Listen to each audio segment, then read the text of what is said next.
so we spent a lot of time on substitution, so we haven't had a set of videos in a while. All right, but now we're gonna use substitution and our other integration methods in order to do an application.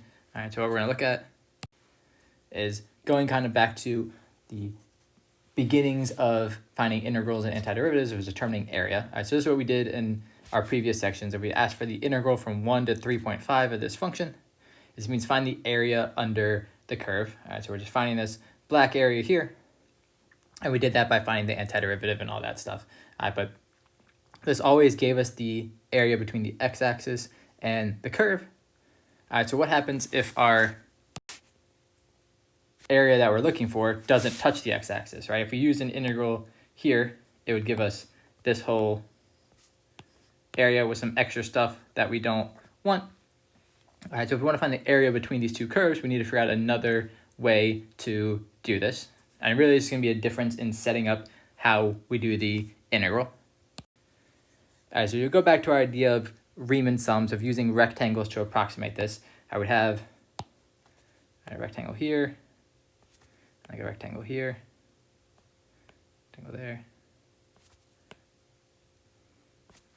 And the width of these rectangles would all be the same fixed amount.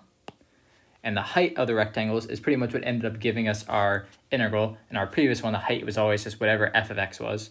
Well, in this case, if we call this one g, and we call this one f. All right, well, we can think about this full height would be the height of g of x.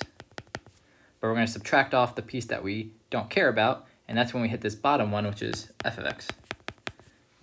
So the basic idea is we're going to use these two functions together inside of an integral, and this will basically be the area under g of x, which again, if I just think about the full area under g of x would be all of this. That's more than I want. I'm going to subtract off the area under f of x.